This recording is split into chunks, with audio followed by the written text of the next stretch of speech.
Díogh Carda is Misha Owen from Bite Size Irish. I'm Owen and I'm here with Neil, our learning content developer at Bite Size Irish. Neil, can I talk to? Tamaga bra, GD've got dinner. We're here because we collected our favourite seanfhocal or Irish proverbs. And myself and Neil, we wanted to have a real chat about our favourites in the list. And we also have a blog post that we'll link to in the description. There's a recording for each of these, and there's a bit more. There's a few more proverbs as well on that blog post. So if you're looking for a reference in your own time, we'll give you a link. It's on the Bite Size Irish blog. It's called our Top Irish Language Proverbs. So, Neil, we're talking about seanfhocal, Irish proverbs. So what's your understanding of that phrase in the first place, seanfhocal? Well, seanfhocal, of course, it's the word focail and the prefix sean meaning old. So literally old word is the meaning of seanfhocal, old word. Sometimes I get a bit confused because I'm just talking about an older word we used to use for something, but I don't mean to say it's a proverb. So I suppose it does just mean old word, but in this context, a proverb, an old saying, a little nugget of wisdom from the olden days. Yeah, and I can only guess that some of these proverbs, sayings that we're going to talk about, some could be much older than others. And I'd also like to say to people watching and listening that, you know, this is our interpretation of the proverbs, and there might be like a context or an understanding that we don't cover today. So we're not trying to be the absolute truth, but this is our understanding of the proverbs, and we'll add our understanding around it. So, Neil, we have a nice list of seanfhocal, and what we're going to do, if you're watching this video on YouTube, we're going to show the proverb in the Irish language, and then we'll speak about it in English. We figured it'd be more interesting for you to be able to see the written seanfhocal. So I'm going to ask you, Neil, as we go through the list for each one. So what one will we start with today? Well, I think the only place to start is with this one.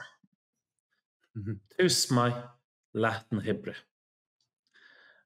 So thuas, leath, hoibre. In fact, we used this in Bite Size for our courses in Aithníonn for our kind of beginners course for self-study online. We called it thuas, based on this proverb, thuas, leath, hoibre. So that literally means thuas, a good start, leath, hoibre is half the work. A good start is half the work. I think we all know the feeling of maybe you've got an assignment to do or homework or even just study or any other housework or anything at all.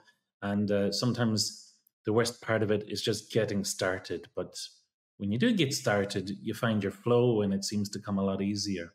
Do you know that feeling yourself, Owen? Have you ever felt like that?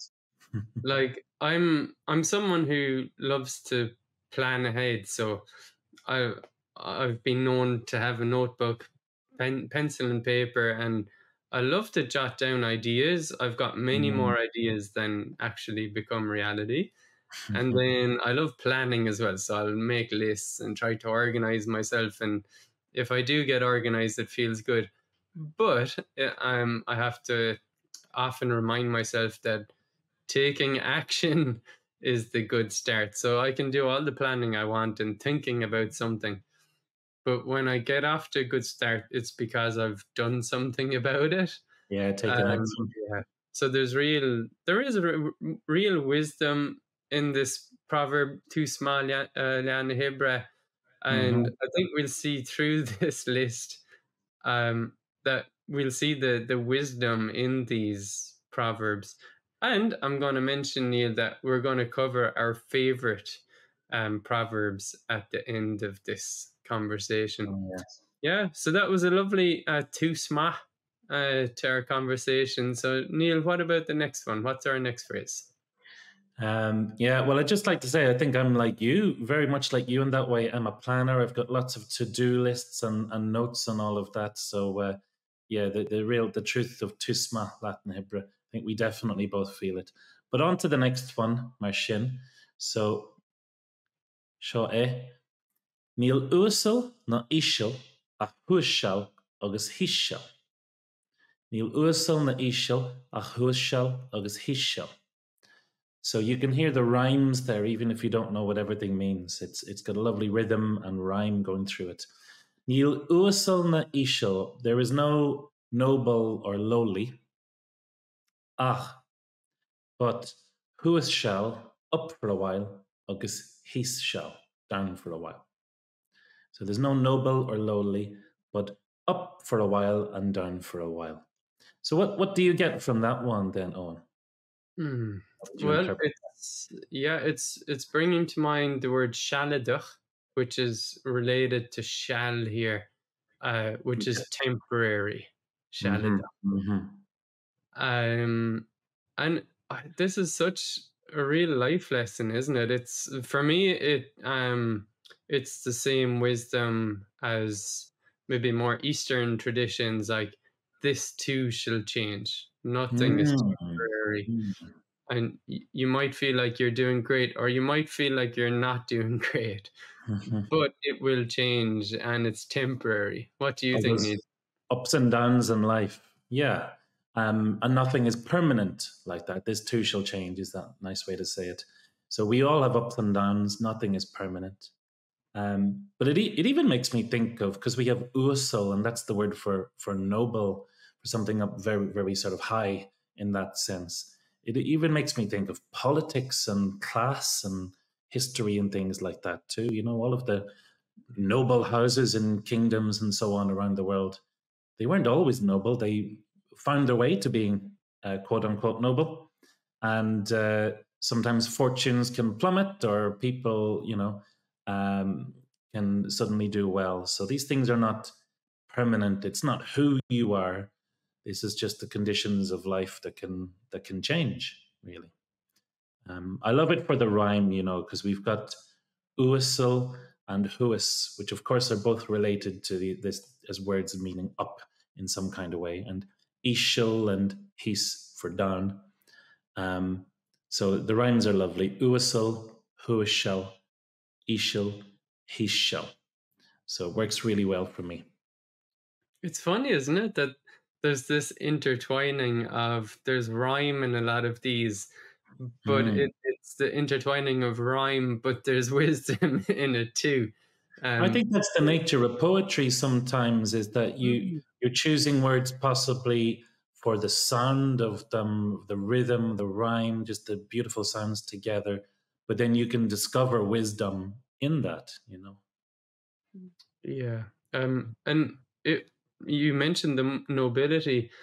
It reminded me of the Stoics, like Seneca and Marcus Aurelius, who were at the very top of their own universes, or near the top.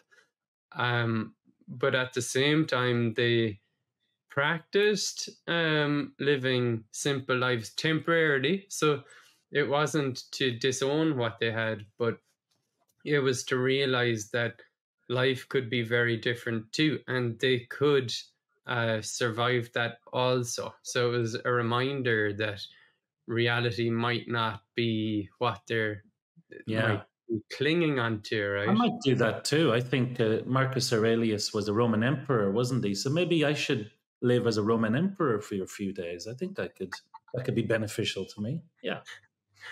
I love it. Yeah, so it's a nice saying, isn't it? Níl uasal ná íseal, ach thuas shall agus hís shall. All right. Okay, nice one, Neil. So we'll move on to the next one, and the windows above me. It's raining today here in Limerick. So our next proverb, Neil, is... Well, it's just about holding off in Dublin, I think. But anyway, this next one is about the rain. Ní hé lá na báistí, lá na báistí. Ní hé lá na báistí, lá na báistí. And we were just talking about rhyme, and this one is all about the rhyme because it's just a beautiful, perfect little rhyme. Lá na báistí, the first time you read it with a B, is a rainy day, a day of rain. But lá na báistí, the second phrase at the end there with the BP, it sounds exactly the same, lá na báistí, but it means the day of children. So a rainy day is not the children's day. It's not. I imagine the kids are stuck in the house. They can't go outside and play. You have children yourself, Owen. Do you find that this one is true? Well, I think maybe in modern life, it's more like the parents have to like push them out despite the weather. Oh yeah.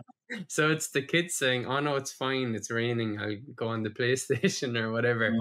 And I'm like, you can put on your rain jacket and you can still go outside. So I wonder, is this Níhe lá na báistí, is it kind of coming full circle, and the pressure is on us to get out as much as possible? Do you get me? Yeah. Well, times have changed, and it's different these days. But I think I've heard even from modern parents. I've heard this where a rainy day is tough because you're cooped up in the house and everyone's in a small space. And if it's a beautiful summer's day, like we've had a few of lately, people do want to be outside having fun. Yeah. And I want to link this to, people learning the Irish language too. Like this, remembering a phrase like this might be interesting because, as you mentioned, Neil, the second báistí here is spelled with BP at the beginning of the word. It's a grammatical switch. And a lot of people who come across this, especially if they haven't had Irish at school, the pronunciation is just unfamiliar. And if you saw B and P written together, you've no idea what the intention is, how that should be pronounced. So it might be a nice little way to memorize that. Okay, yeah, I think it's a great example, of what we call uru, which also means eclipse or eclipsis. So the BP, the B has been added for grammar reasons. So we don't hear the original P in the word páistí. We just hear the new letter, the B, lá na báistí. So the thing is, that makes it a perfect rhyme. It sounds exactly the same as the other phrase. Lá na báistí, lá na báistí. They sound exactly the same. So that's a good illustration that we're not trying to say bpáistí or something funny like that. So it's a good example for you of uru, which is often called eclipsis in English. And it's one of our initial mutations when sometimes the first letter of the word can change for different grammar reasons. And we do have a special course on those initial mutations on Aistear as well. Yeah, Aistear, our language learning platform, self-paced courses that Neil has been developing and develops on a monthly basis for our members at Bite Size Irish. Yeah, and I'd like to point out báistí as well. Báistí is rain, so that's the base form, but it's changed around because of grammatical reasons. Lá na báistí, the day of rain. So báistí transforms the báistí. It's interesting. It's good to just see that words do mutate like that in the Irish language for language learners. Yeah, both phrases are examples of the sometimes dreaded, but I don't think it should be tiisial ginneadach or genitive case. Just it's a way that some nouns, most nouns, some more than others, they change, especially if we're saying of something. So we have the day of rain, and then we have the day of the children. So both the words for children and rain have changed because it's saying of the rain, of the children. So that's the tiisial ginneadach or genitive case. So nice little handy example, maybe easy to remember as well. Yeah, and I'm actually a fan of the genitive case conceptually. It's like you're creating something from nothing conceptually in speech, the genitive case. So it might just seem like, oh, that's just another grammatical phrase. But conceptually, it's quite interesting if you dig into it. Definitely adds another flavor to the sounds of Irish because words change a little bit more than they do in English, let's say. But Yeah. certain other languages have a genitive case too. Latin does, maybe not modern Romance languages, but some other languages around Europe do have a genitive case still. Well, I know in French it is there, especially in the negative, like je n'ai pas de pain, I don't have bread or any bread. So in the negative, it's the genitive construction. Okay. You're creating something of the bread. Um, I would like to point out too, just on Irish language learning, like I refer back to my sons because we speak Irish together. They're 10 and 7 right now. And I'd say, especially my 7-year-old, I mean, we speak Irish together, so it's our language of communication. But he wouldn't really have the genitive case in speech, and he probably wouldn't understand very well if I used the genitive with him. And I bring this up because it might feel like being an adult learner of the Irish language, it feels like, oh God, like I should know this. It's really hard. I don't get why it's happening.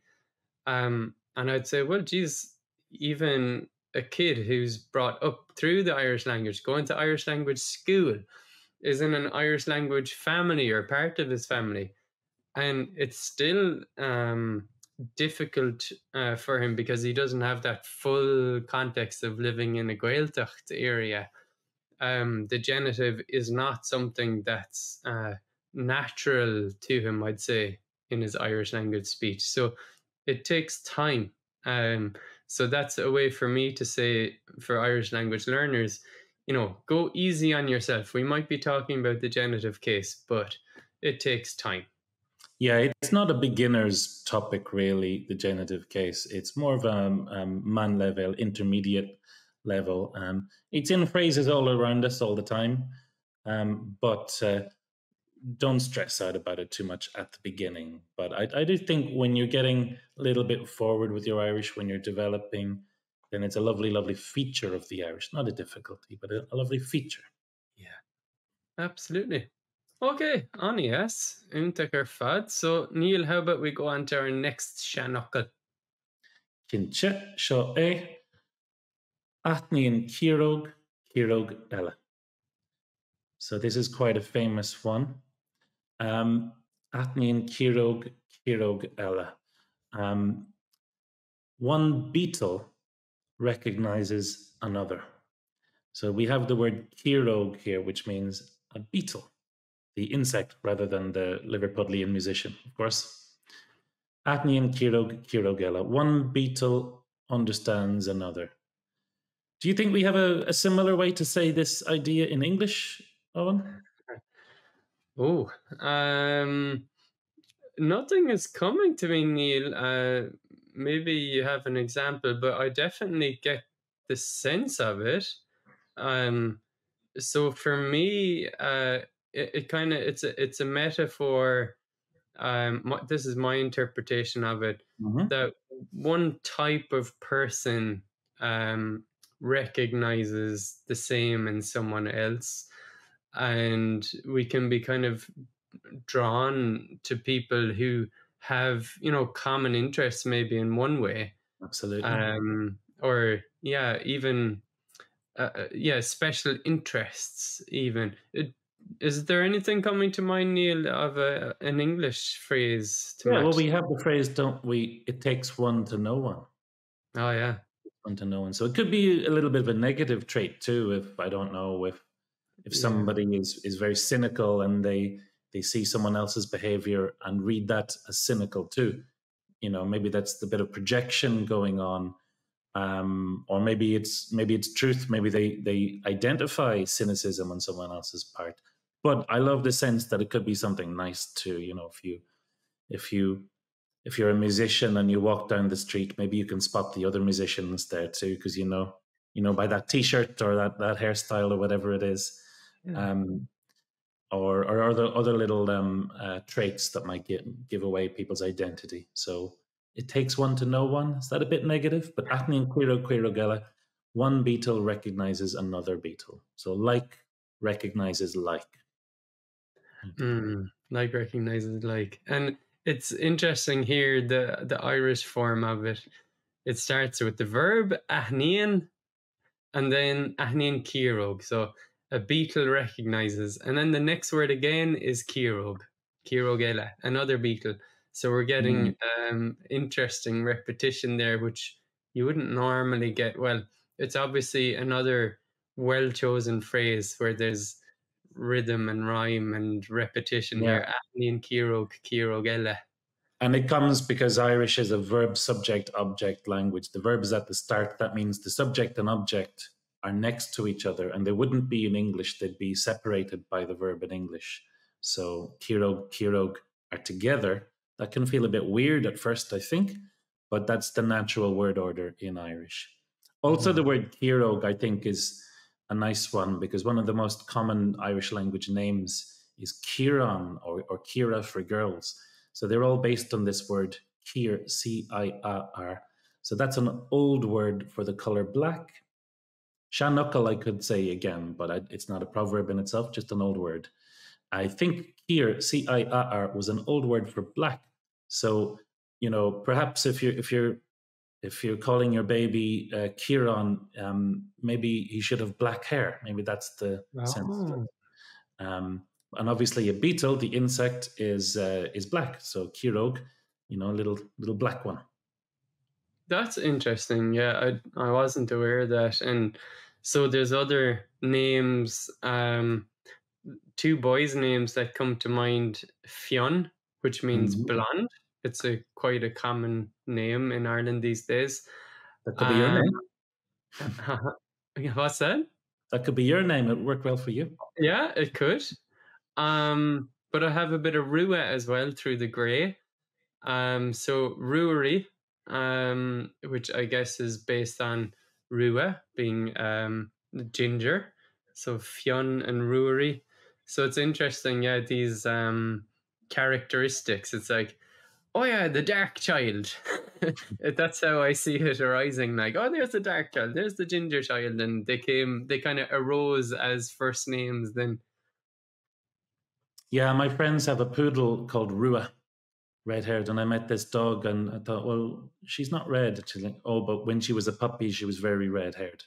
But it just changed when she grew up. So she's stuck with the name Rua, but she's more of a typical blonde-coloured poodle now these days. So be careful, hair colours can change.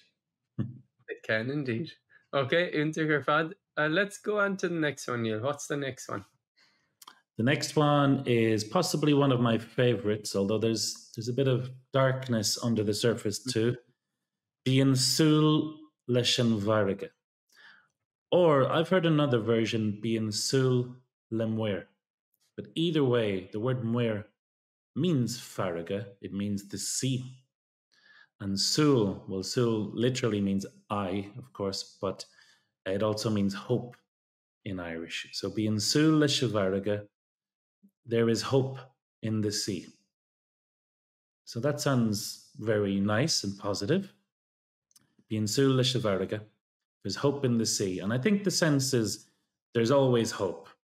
Hope springs eternal, something like that.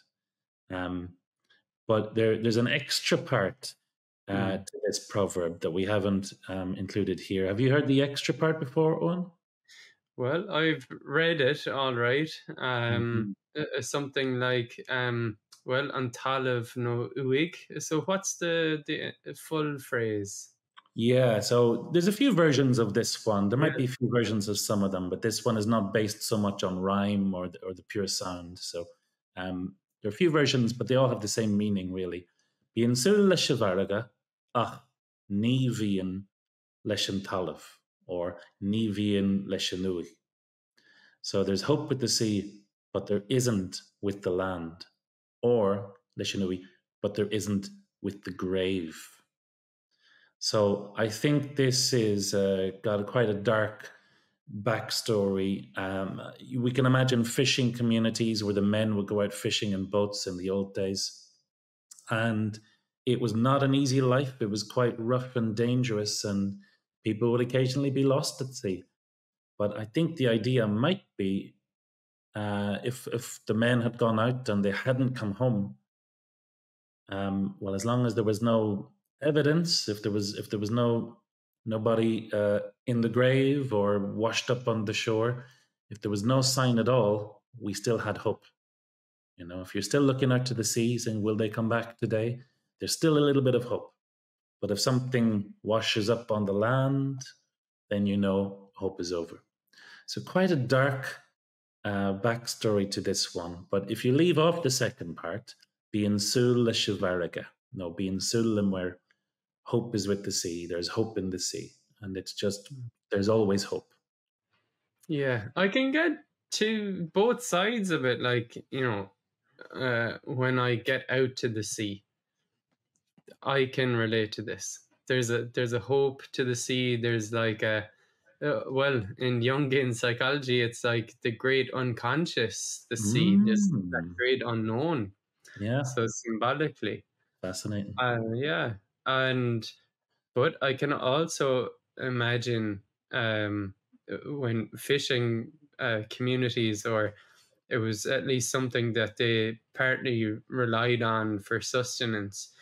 And I can only imagine how tough that life was, how dangerous that life was, and how could you find hope out at sea, except but for also the sea nourished them too. That was what fed them, and you know that was the you know the what enabled them to keep their living, to earn their living as well. Yeah, it reminds me as well. There's a book I really enjoyed a few years ago. It's called The Sea, and it's by Irish author John Banville. It's in the English language. But the sea features as, I guess, a character in it. So there's, of course, many novels and works where we can think of the sea acting like the character. So I find it very interesting that there's this play between the hope of the sea and maybe the hopelessness in that context as well, of looking out at sea and that little wondering. reality that life is very hard as well, but we have hope. I think that's the one that we can all take. And it's worth remembering too, if you're watching this from North America, for example, the scale of the country is so different. Ireland is a small island. We're all next to the sea, really.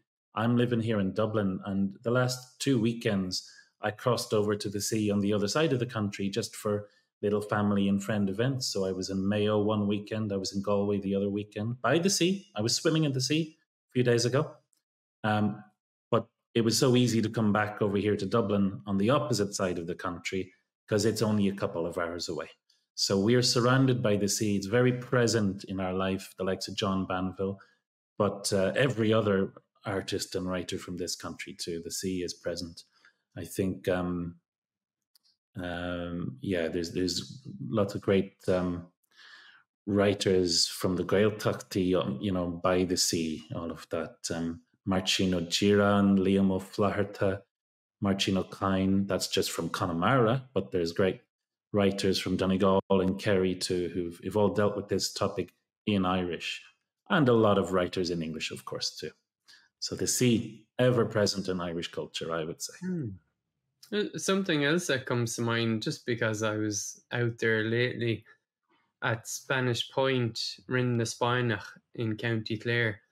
There's a lovely beach there with historical significance. But there's, during the summer at least, there's a 9 a.m. swim.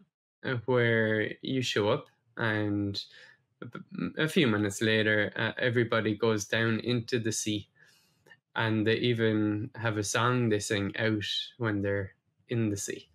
And it was started by someone who needed like hope, and she established this routine of going to the sea, and then I think she brought her friends along and made it something a bit more official.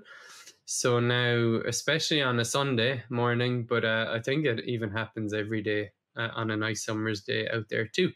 So it's this community feeling of people going literally out into the sea, and having this sense of community around them. Isn't that symbolically Yeah. a very strong thing to do? Yeah. And one other thing just occurs to me on this topic. I know we're talking about this one a lot, but I mentioned some of those writers, and Martin O'Kine has a lot of short stories about life, very realistic depictions of life in the gaoth in Connemara in the 1920s, 30s, that kind of time. And I love to read them because it reminds me of my family in that area in that period. But I always remember one line which said that people in those areas had far more knowledge of and connection to New York and Boston than they did Dublin or Belfast, because they were going on immigration, they were traveling. That's where they were going to find a better life. So maybe there's hope in the sea that way, because if you're immigrating, traveling, looking for a better life, I know a lot of our viewers might have Irish connections, the very people who did that.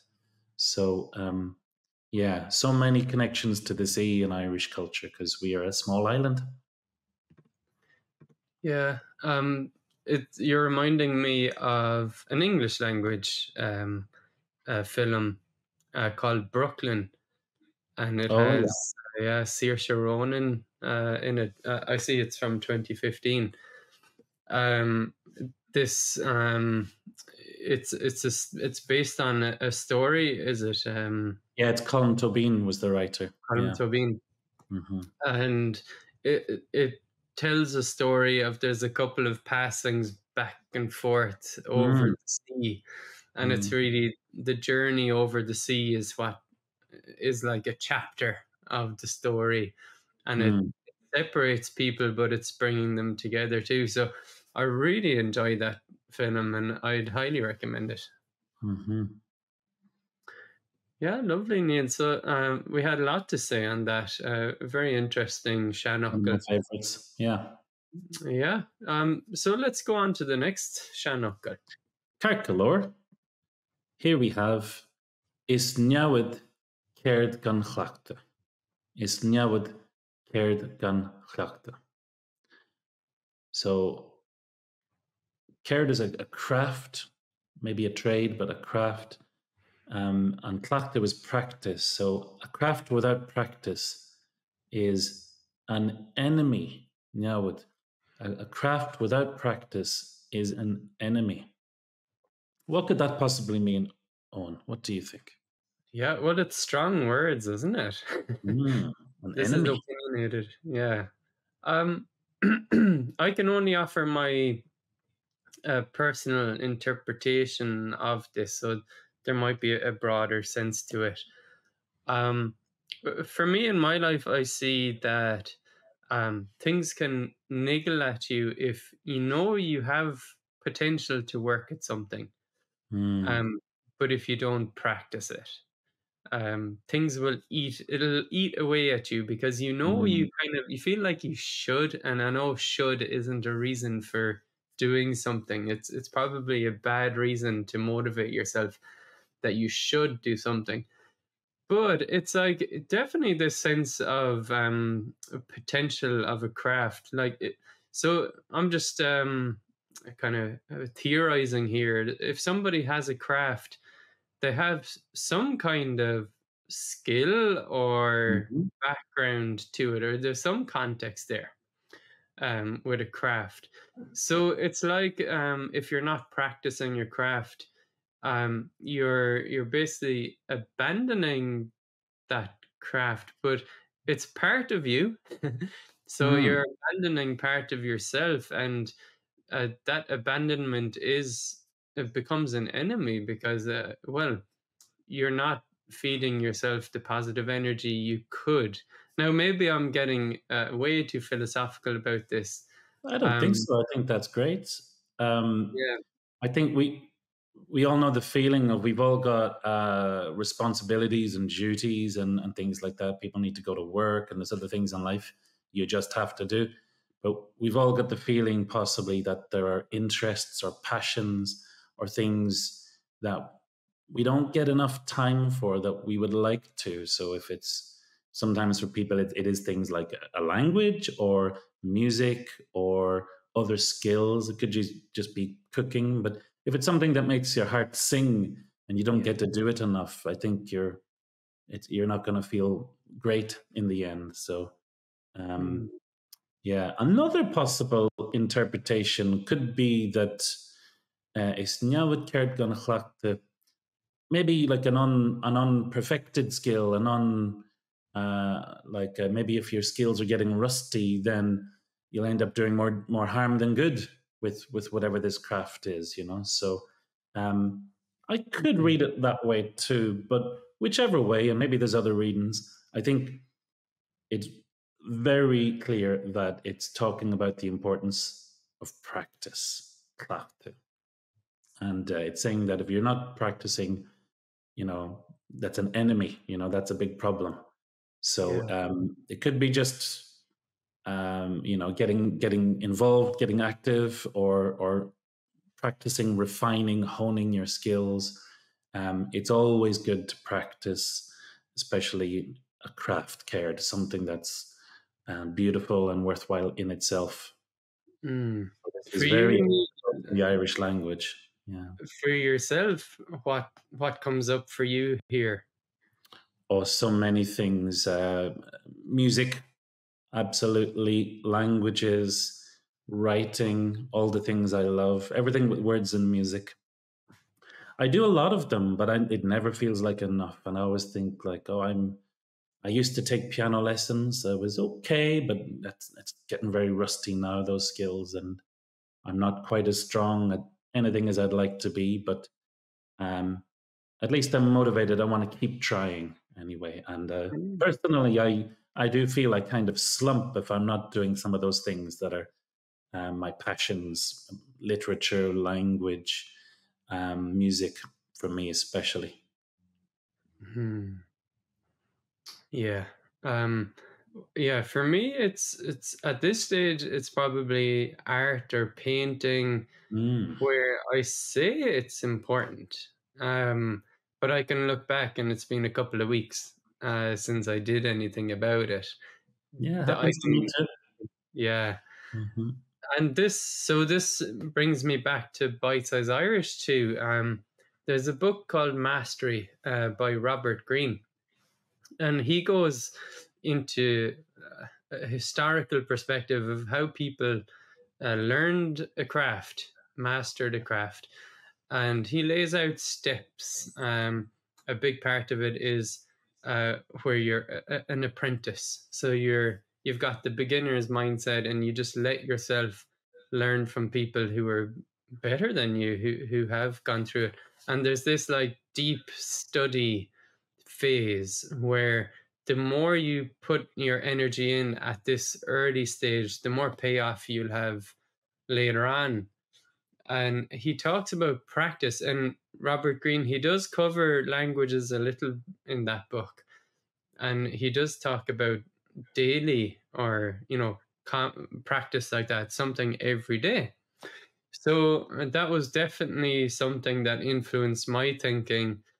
And today, our motto at Bite Size Irish is Gaeilge gach lá, Irish every day. And it's this thing, about a craft. It's like, well, Gaeilge gach lá is more than a craft, even because it's looking past your current abilities, and it's saying whatever your abilities are currently in expressing yourself in the Irish language in any way, that you can make it part of your everyday life. And it's the people that we see most successful at Irish language learning are those people who kind of embrace this practice. It's part of their identity. Mm. So it's like, rather than abandoning that part of you, that curiosity, that intrinsic curiosity, is that you're embracing, and it's becoming part of who you are. So that practice, that daily practice, is the solution to this seanfhocal, is namhaid, ceird, gan chleachtadh. So rather than abandoning that, you embrace it, and your identity can uh, connect with that. So yeah, is there more coming to you, Neil, about this seanfhocal? Not really, but I think it's so applicable, isn't it, to all of us here at Bite Size Irish, and I'm sure all of the viewers. If you're really interested in some topic of study or some skill or practice, then you've got to do it. You've got to do it, and it's going to make you feel better. You're going to get better, and sometimes it's that simple. Just do a bit. Gaeilge gachla, as we said before, thuas, leath, hoibre. A good start is all you need, and just doing it. I think everyone knows that feeling. You feel better when you do it. Yeah, and yeah, I've thought about this lately. There are priorities still. So we could be telling someone, gaeilge gachla, and I understand if it's hard to make room for that in your life. And I can see in my own life, there's like different crafts or hobbies or whatever that I'd like to get better at over time. And I can invest in some more than others. So um, this past summer, I've embraced tennis. I've had good fun with it, and I'm going to group lessons, and I'm going to doubles games, and I'm throwing myself in there. And at the same time, I'd like to be much better playing guitar, and having a bit of tuition might help me a lot. But um, I just do it for the fun of it, the guitar. Like, it's something that really I'm in the flow, and I'm a beginner at it, and it's simple as that. So in my life, in practicality, I can give different kind of energies to these different crafts. But the guitar still gets in there often. I won't say daily, but often, you know. Yeah, really interesting. This is about like potential and following your deep curiosity. And for those watching and listening, it's about, I think, in our context, embracing the Irish language. And it might feel difficult. Other days it might not feel difficult. But try to have fun along the way. Yeah, and embrace it. Lovely, Neil. Really enjoyed that. So let's go on to the next seanfhocal. The next one is quite a famous one, a very familiar one, I think. Mull an óige agus tucishi. Mull an óige agus tucishi. Have you heard this one before, Owen? Yeah, this is definitely one of the seanfhocal here that I'm most familiar with. Yeah, what do you think about it? Well, I think it's quite simple, but it's lovely, Mull an óige, praise the youth, agus tucishi. Literally, she will come, but we've got she because the word óige is a feminine noun, so a little bit of grammar there for you. But she will come. The idea is praise the youth, and the youth will flourish. They will blossom. So I think we all know it. Kids need praise. They need love. Young people need encouragement and inspiration. Sometimes people who are not so young anymore also need praise and encouragement. We all feel that too, I think. But it's just good, People always say these days, be kind. And I think, that's a very simple, obvious, but true statement as well. Mull an óige, praise the youth, and they will flourish, if you like. Yeah, so nice applicable one. I would even go on a tangent and turn this back inside. And what's that youthful part of us that wants to paint or play music or communicate, and The inner play child. the language. Yeah, that little child, and Ah, praise that part of yourself.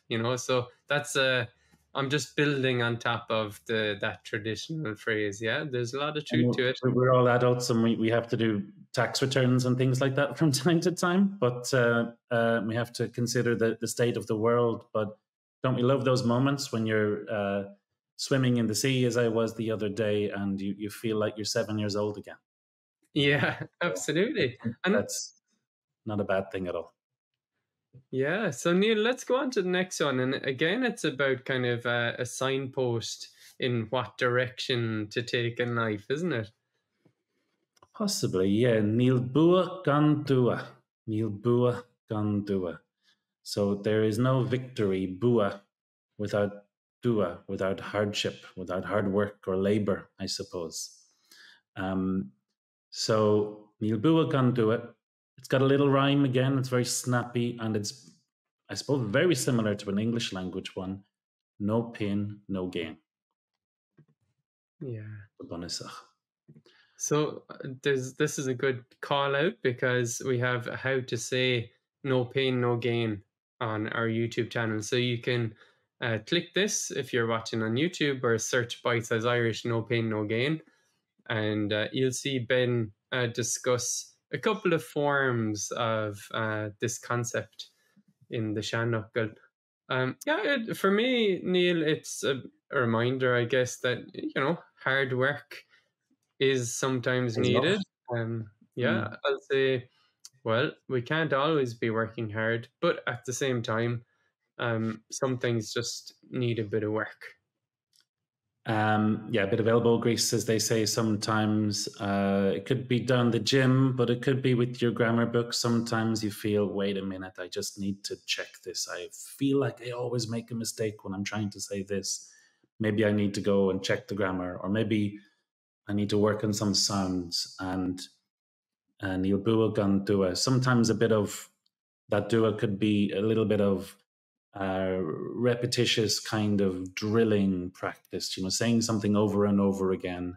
A little bit of work sometimes will help. We all love the open conversations when practicing a language, having the chats with people. Pop up gaoth, just expressing yourself and having fun. But we do need a little bit of work at times, a little bit of study as well. Yeah, lovely. Níl bua gan dua, nice rhyming there, and good wisdom. So let's go on to the next one. Neil talking about wisdom. Yeah, and it's also very applicable to language learning, but other areas of life. Here we go. It is níl sí gan locht. Níl sí gan locht.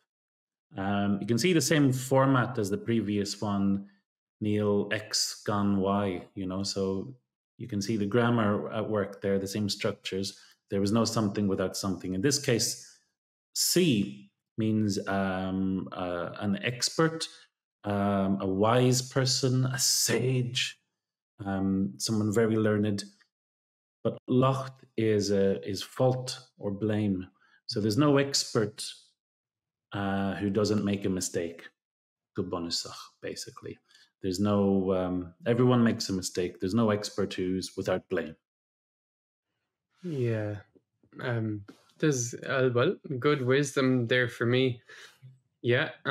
It's a reminder that, whoever we're listening to or we come across in life, well, they're not without fault. There's a kind of self-kindness. What's that, Neil? Well, nobody's perfect. Nobody's perfect. That kind of, we can turn that on ourselves in a kind way and go, well, nobody's perfect. So even the most wise will make mistakes. That's what I would personally interpret. Of course. Yeah. And for language learners, we're all frustrated by mistakes we make, or sometimes we feel nervous about speaking because other people might notice the mistakes you make or something like that. But there is nobody who doesn't make mistakes, and that includes teachers and native speakers and so on. Sometimes things just come out funny. It happens to us in English, let's say, as well, if that's your first language.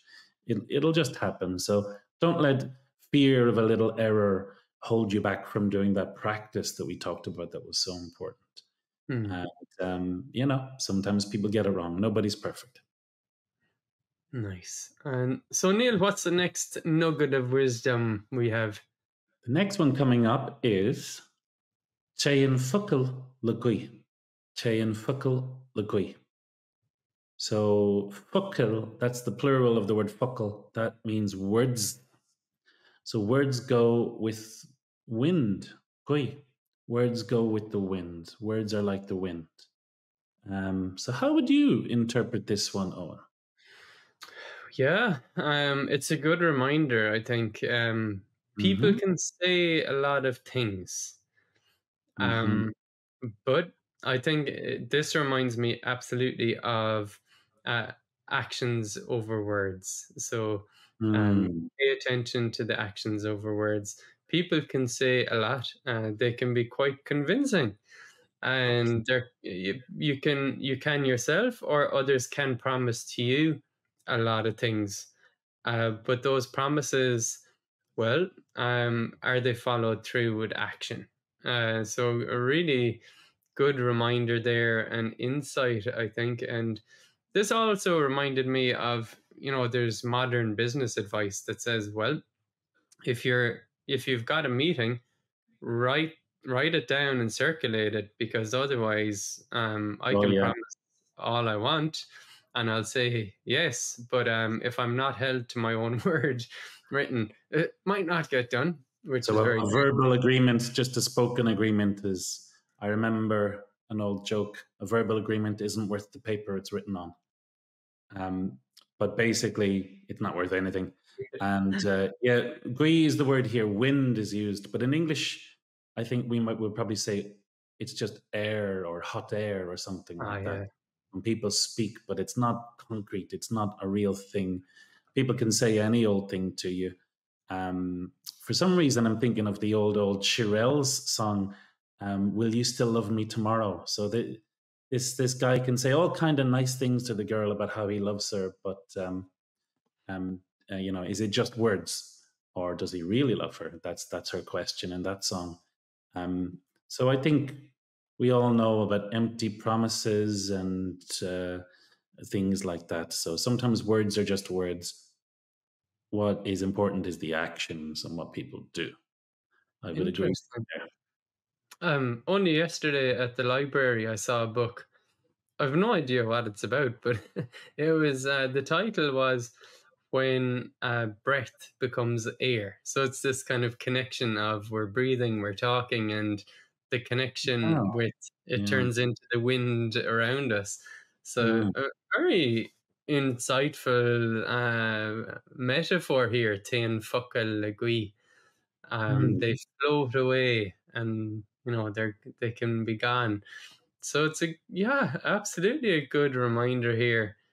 Well, to hold myself to writing stuff down is a practical one, but more on the life lessons, I think. Yeah, people can say a lot of things. But sometimes it's good if you've got a big new project that you're working on. Sometimes it can be good to tell other people, because then they've got that expectation. So you have to follow through then. That's so in that case, sometimes that that speech can kind of bind you to do it, possibly.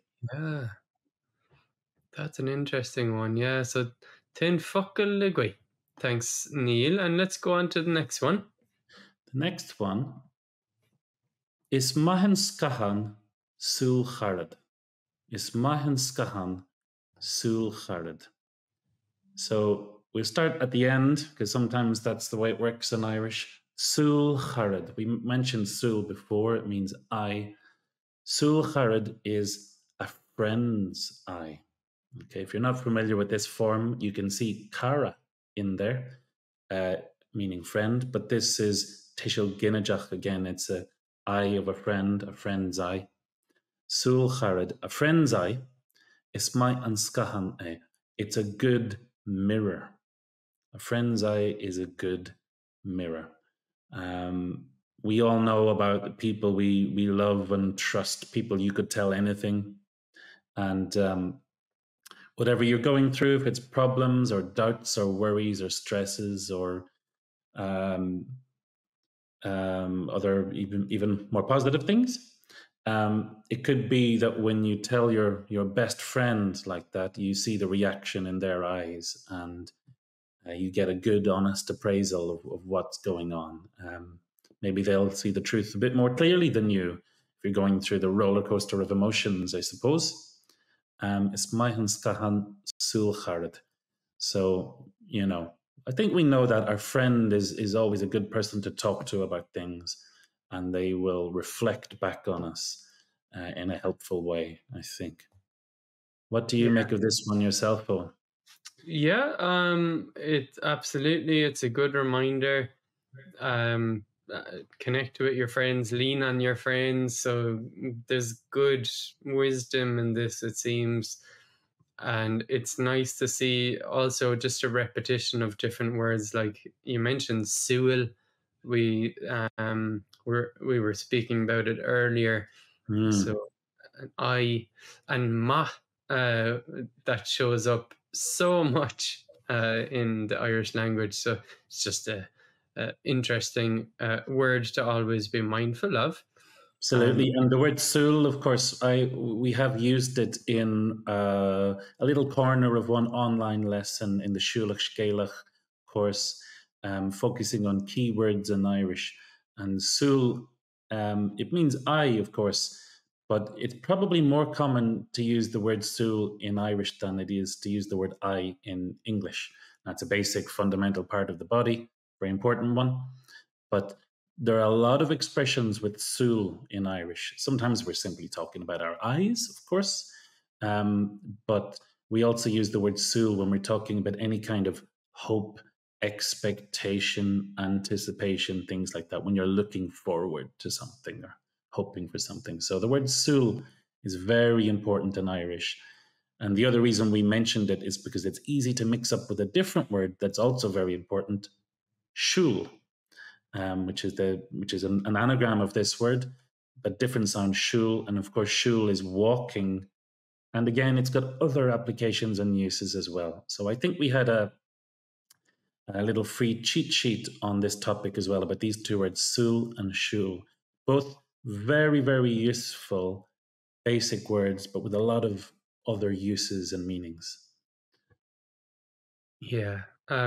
If you want to search at least cheat sheets for Bite Size Irish, we have some lovely PDF cheat sheets that Neil has created, and that was one of the first one we published. Yeah, absolutely. So it's I have to make the shout out, people on our email newsletter. Get a reminder of every free resource, video, or otherwise that we publish.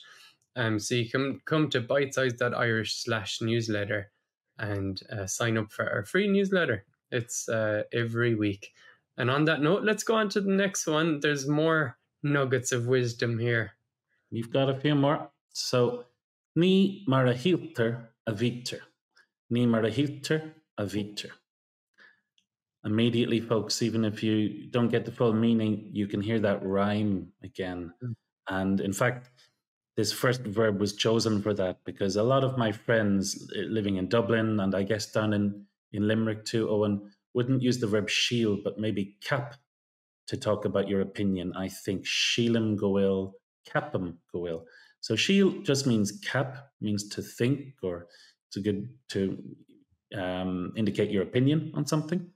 So ní mar a hilter, it's not how is thought, víter, sort of how things are. It's a bit tricky to translate that. So the way people think things are is not necessarily how things are. It's not necessarily what it seems. All is not what it seems. Yeah. Maybe we've got expectations about life, but that's not necessarily how it is. And maybe we could be making judgments about people or things which are happening, but we don't know the full story. So ní mar a hilter a víter.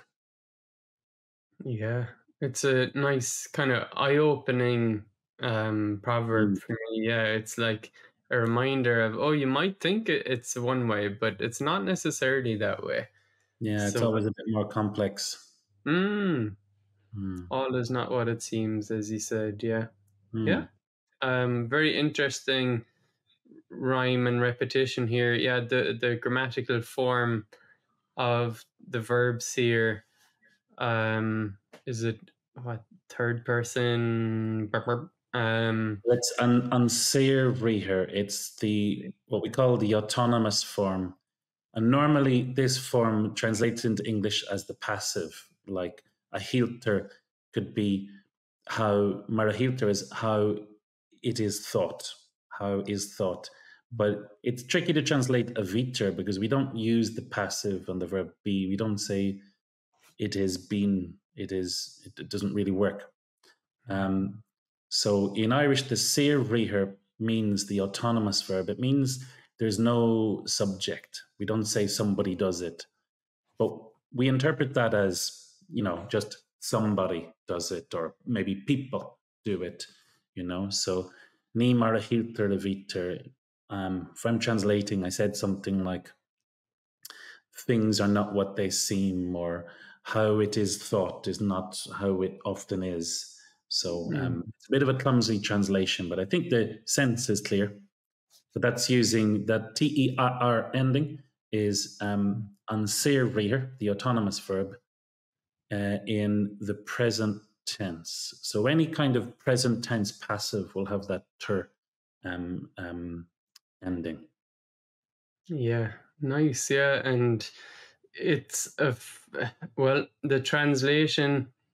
It's like what I think I would have seen in French, the reflexive se,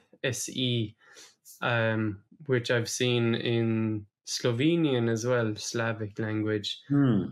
Um, so there's definitely languages have dealt with this in different ways. So that's interesting, yeah, and we can only really give the essence of the translation And or it's an awkward translation because they've chosen these forms. Like a viter is not very common, to be honest. We don't use it that no, it's not, much, yeah. not at all. But just in this phrase, really, in this seanfhocal. But they've chosen it for the beauty of the rhyme. Ní mar a hilter a viter. It just sounds so nice on its own. So it's like poetry in that sense that they're choosing words for the beauty of the sound as well as the meaning. Mm. So, on this vein, maybe of seeing things as they are and things happening and showing Mm. themselves. So, our next chosen proverb here, Neil. Is maith an scéalaí an amsir. Is maith an scéalaí an amsir. So we've had a few now with isma. We're saying it is good. Something is good, of course. And scéalaí, well, a lot of people would know the simple word scale, which is a story. Scéalaí is the person who tells the story, so a storyteller.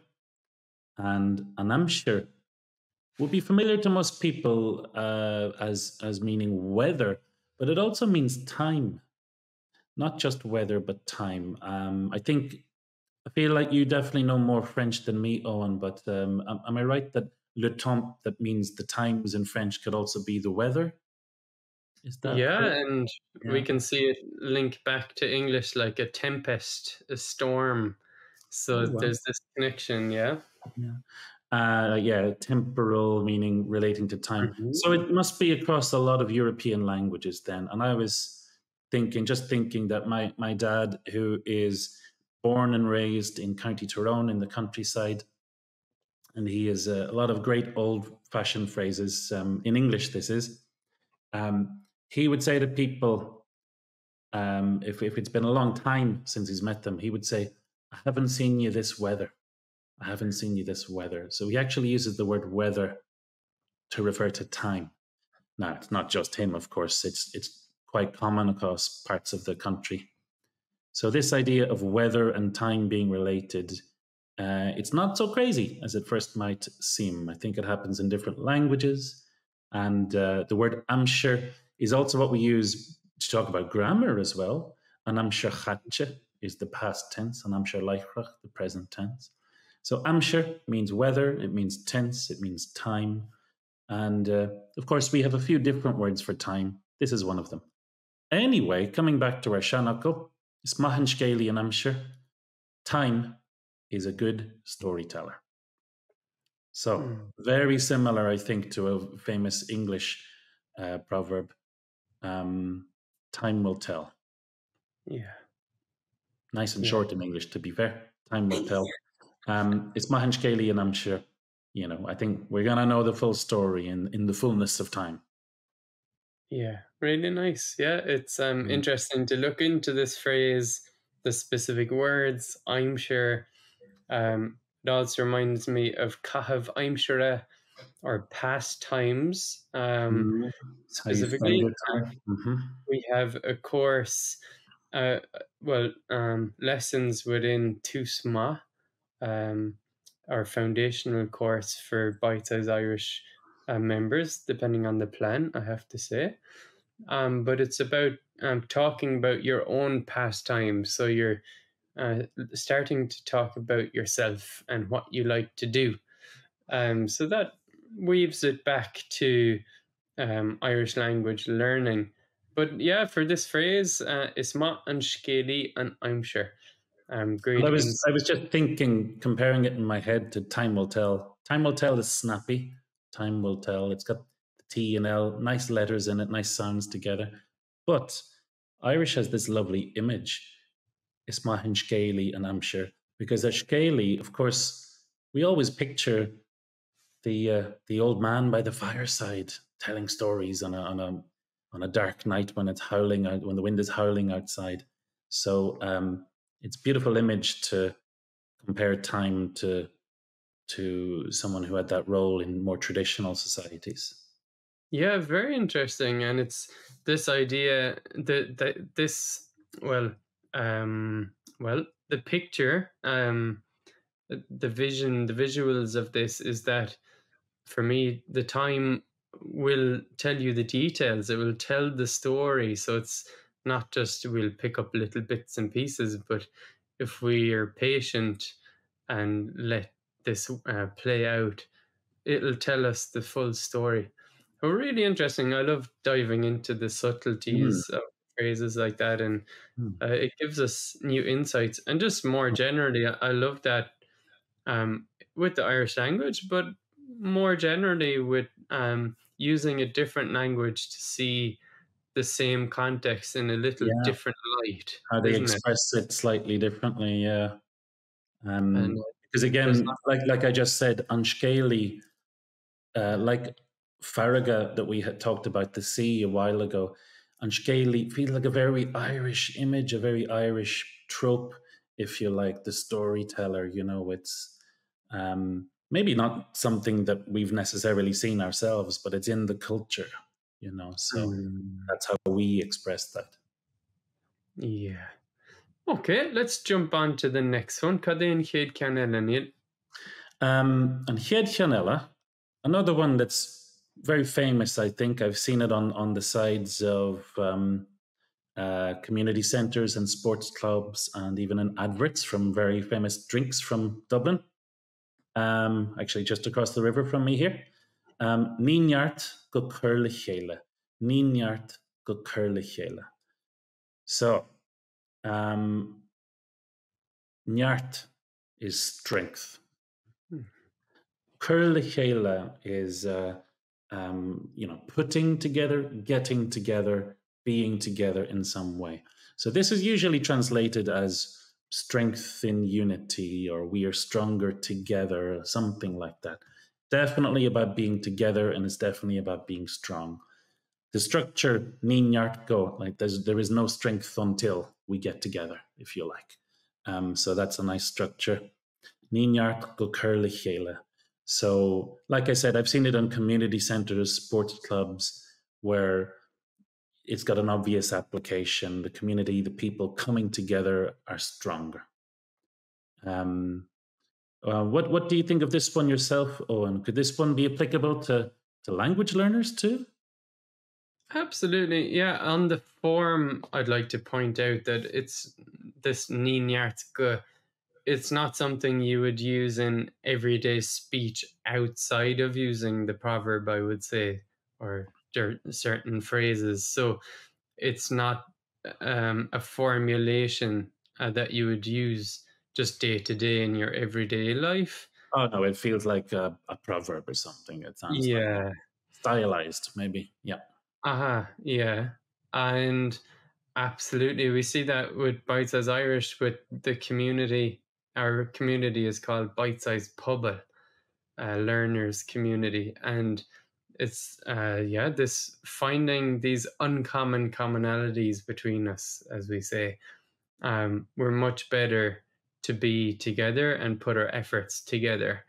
You can really sense the community there, the old traditional Irish community, where probably they were closer to survival than maybe modern life currently demands of us.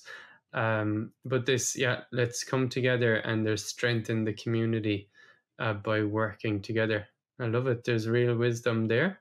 Yeah. I think wherever we are in the world, we feel that, that was the older style of life, wasn't it?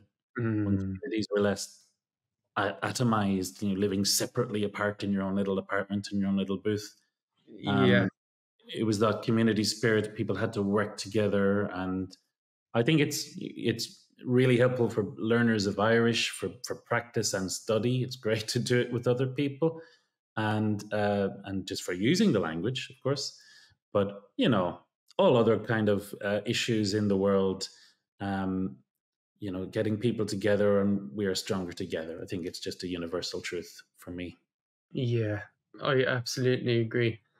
Yeah. So, Neil, let's go on to this is our last one before we get to our own favorite proverbs. So, what's our next seanfhocal? So, is fear lube na brishe? Is fear lube na brishe? So, is fear, we had isma a lot of times, it's good, but fear is the comparative of good. Fear means better. Is fear, it is better lube, to bend, na brishe, than to break. It's better to bend than to break. Is fear lube na brishe. I think you were saying, Owen, that you had this experience in your garden recently. Can you tell us about that? Yeah, this is interesting. Yeah.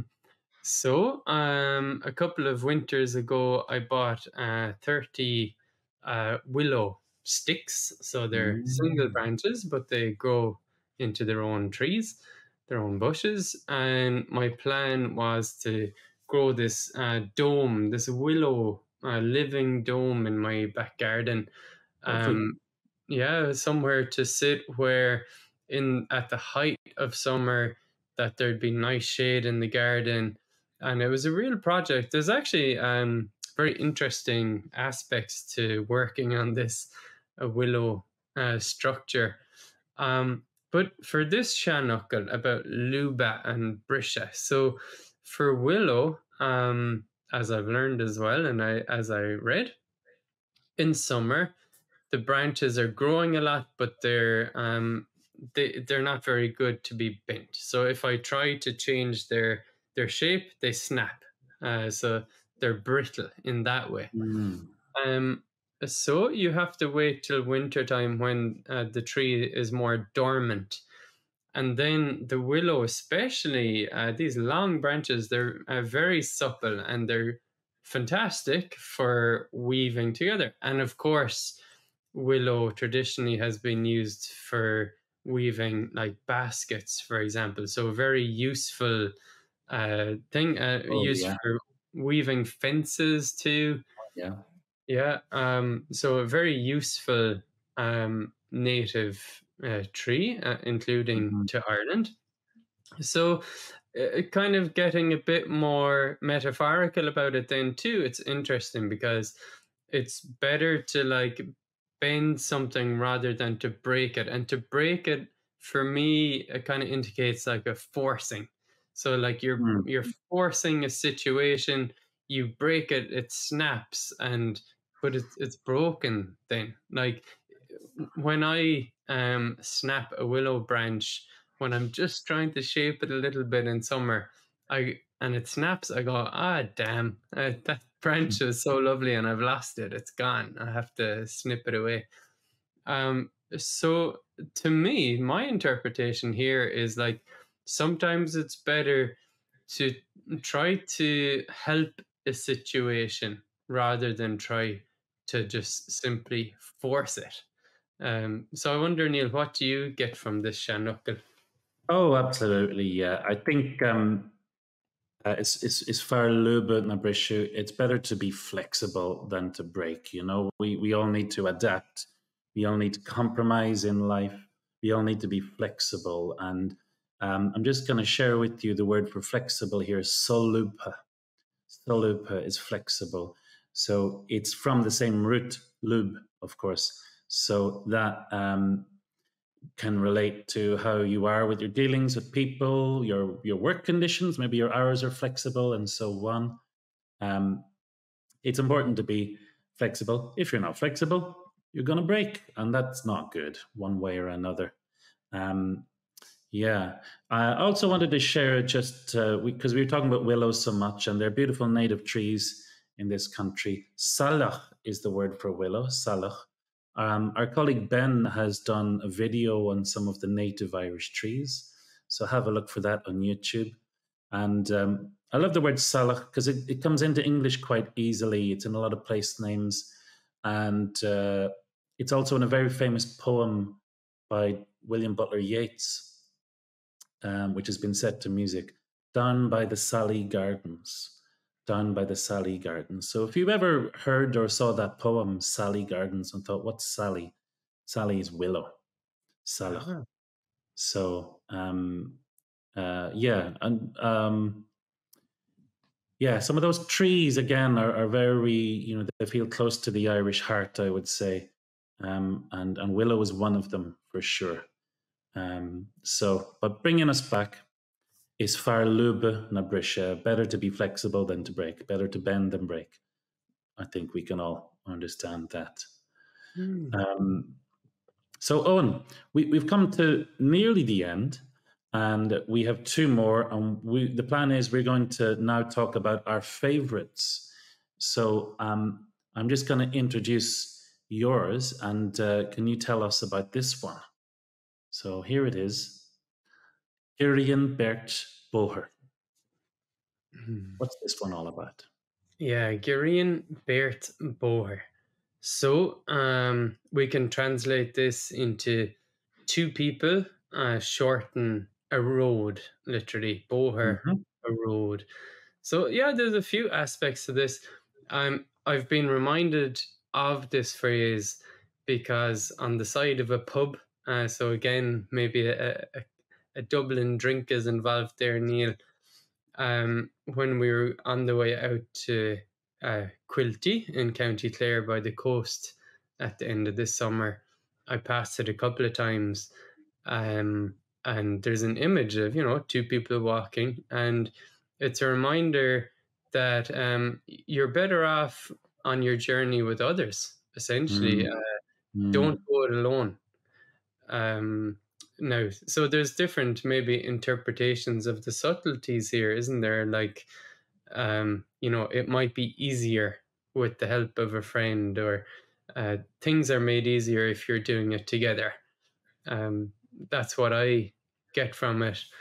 Gurian. So there's some interesting forms here. Gurian, it's like shortens. Gyar is short, and Gurian is the verb, a verb form of that. And then Bert is interesting too. Gurian Bert Boher. We've got specific words for counting people in Irish. So you don't say two people, you say Bert. And it's so the idea of two people has its own word in Irish, as does like three people, four people, and so on. And then I'll keep going because bóthar, a road. Well, my understanding of this, it's based on the word bow, like a cow, bovine. And why is that? Well, it's like the path of that was used to bring the cows around the place. Like it had nothing to do with the idea of a road that might come to mind in English. So bóthar is this real insight into the old ways of things that we use for road now. So Gurion Bert bóthar really, it's a positive proverb for me. It's a good reminder. Don't go it alone. So Neil, would you pick up the same sense of it, or is there another Oh, subtlety? yeah. I love this one. And full disclaimer, I would have chosen this one as my favorite, but Owen got in there first. Geriam Birch Bóthar. It reminds me of being a little boy and going walking with my brother, who's 10 years older than me. And we went walking a distance, which I thought at that age was a very long distance. But the time passed just like that because we were chatting away and it was fun, a nice sunny day and all of that.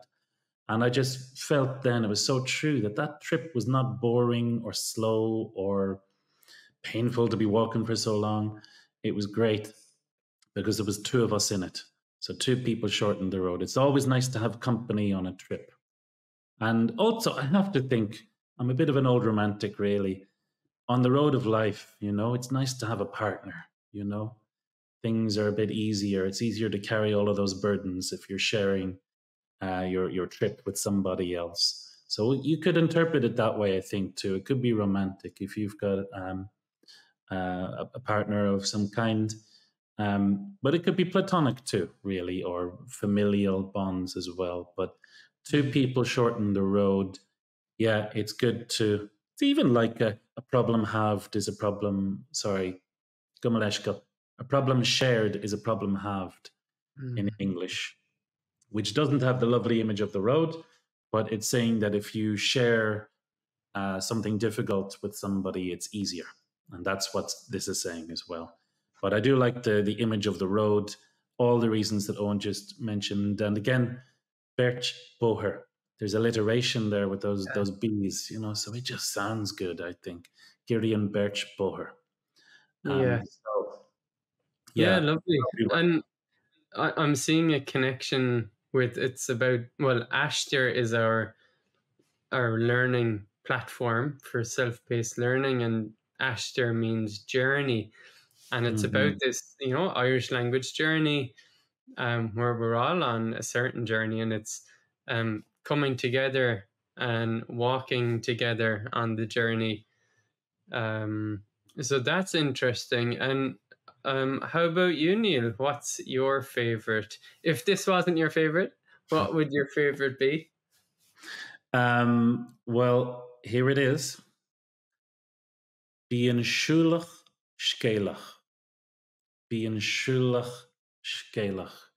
And perhaps some eagle-eyed viewers will notice that we've already used this phrase for another of our courses in Ashter. Like I said right at the beginning, Tusma leath na hoibre. We used Tusma for our beginners course because that means a good beginning. Siúlach scéalach is the name we chose for our more intermediate level course. So that's still in progress. I think there are 4 modules available there so far. But what does this mean? Bíonn siúlach scéalach. Well, there's a couple of familiar words that we've already talked about today. Siúl is walking. We talked about that. And scéal is story. However, siúlach and scéalach are not really words we use. They're not words that come up in normal conversation in Irish. But of course, they've been put together. They're not breaking any grammar rules, but they've been put in this way because of the sound siúlach, scéalach. There's a similar sounds, assonance going on there with similar letters, similar consonants in those words. So very poetic again. So I definitely lean towards that. Bíonn siúlach scéalach. What is the idea? Siúl is walking, but it also means traveling. Scéal is story. So bíonn siúlach scéalach. So the person who is siúlach, the person who has done a lot of traveling, is scéalach. They have a lot of stories. You could say story-y in English, but that wouldn't be very good. So a person who travels a lot has a lot of stories to tell. And I wanted to use it for that course in Aithníonn because we're encouraging people to tell their stories and express themselves and to travel a bit further on this Aithníonn, on this journey to learning Irish. So it felt like a really good title for that course. But in normal life, being siúlach scéalach, you know, it could be it could be the people who come home from their holidays and insist on showing you photographs of people they met in a hostel somewhere, and it's a little bit too much. But just generally speaking, we know the feeling. People who have traveled, explored, tried out new things, and it could be with the internet, online, or by studying. It doesn't necessarily mean the furthest distance. But the more you explore one way or another, the more stories you have to tell, the more that you learn about life and the world and different cultures and everything like that. So, yeah, I might have chosen Gary and Birch Bohor, but this is really also one of my favorites too, being siúlach scéalach. So the person who travels a lot has a lot of stories to tell, and it just reminds me of the richness of life and the experiences that we can have here. How do you feel about this, seanfhocal, yourself, Owen? Yeah, just to build on what you've said, like my first impression of this that came to mind was, well, it's a reminder that people who have traveled in life have a lot to say, or we have a lot to learn from them.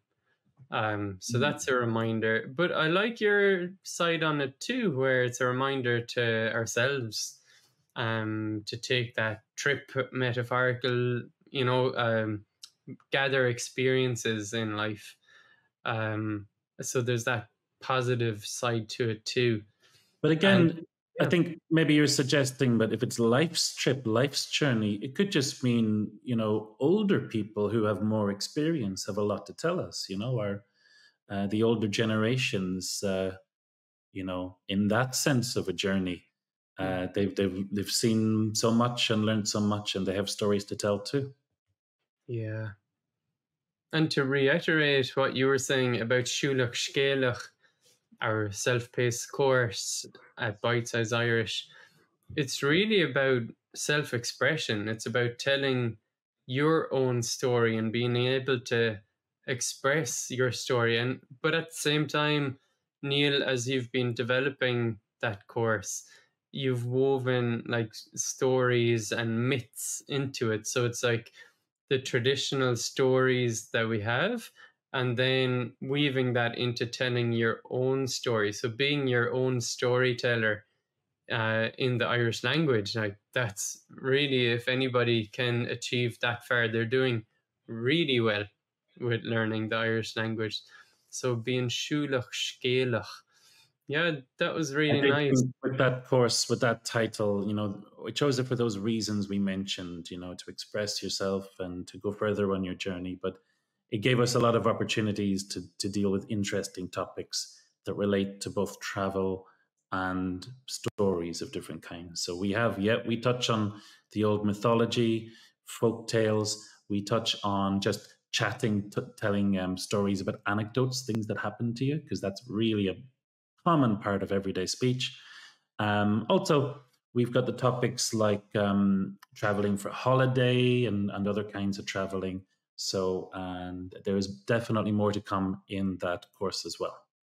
Yeah, so before we wrap up around the Proverbs, while we're on this line of our self-paced courses and learning the Irish language together, we have to tell you about what we have at Bite Size Irish.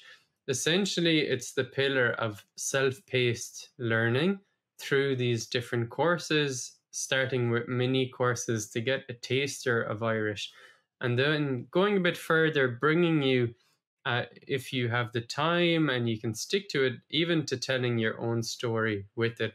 And woven into all this is bite-sized pobble, our community side of learning Irish together and practicing together, and even live sessions for Grow members.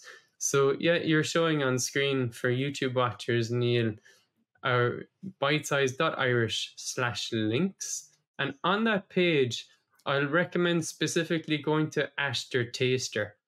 It's a free way to get a taster of what we have at Bite Size Irish.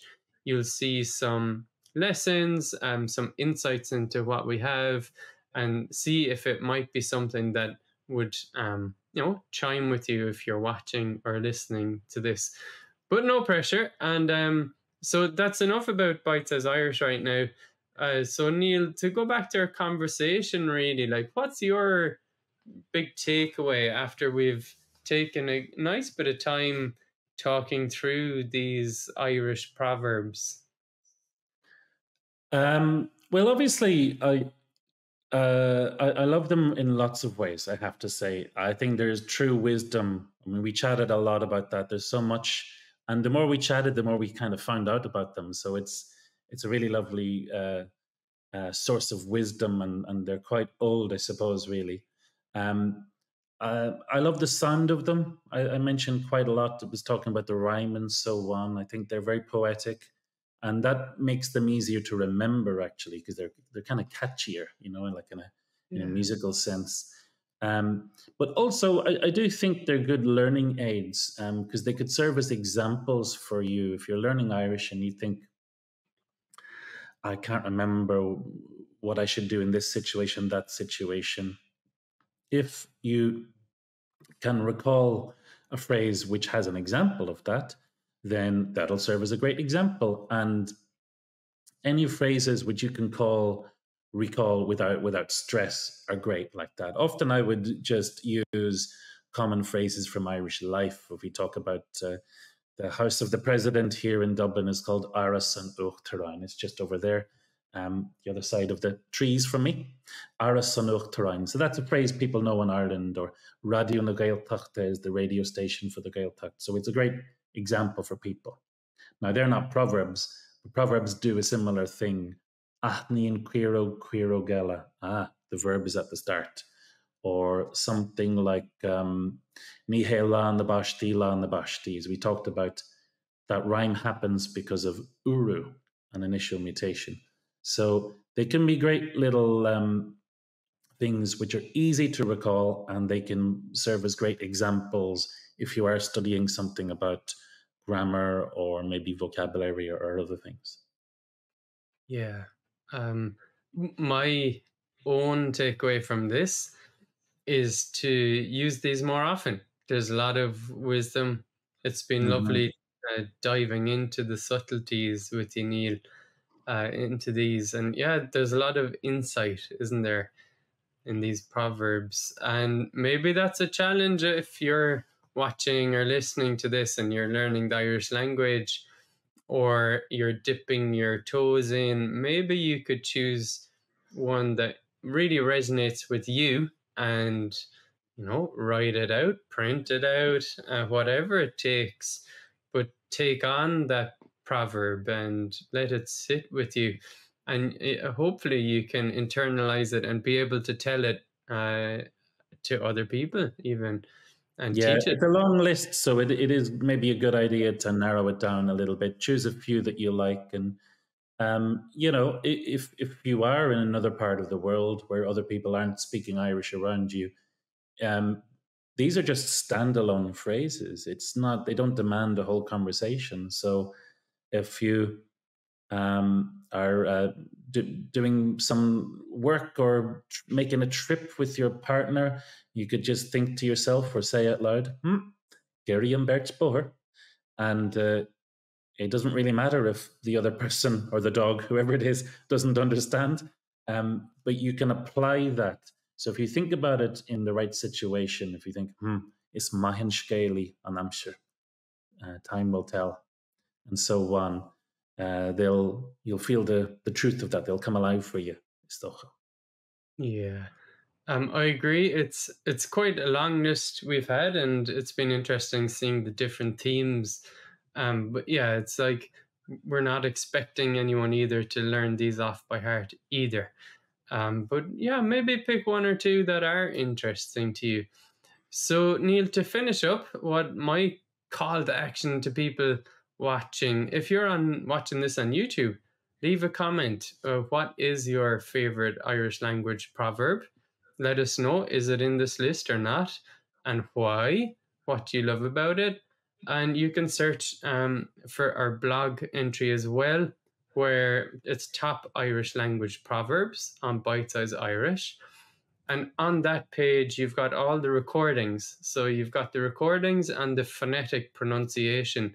So if you want to dig a little deeper and practice at your own time, that might be more suitable than watching this video and trying to learn it that way. Or if you're listening to this, trying to catch what we're saying. So come to that blog post, Top Irish Language Proverbs, and it's a good self-paced resource for you. So I'll leave it at that. Neil, gur míle maith, really enjoyed this conversation. Gur maith. Gur maith hen, yeah, really enjoyed it. Vishe and similar fad. Yeah. Okay, until next time, Gaeilge gachla, slán a charda. Slán. Check out Bite Size Irish courses and resources at bitesize.irish.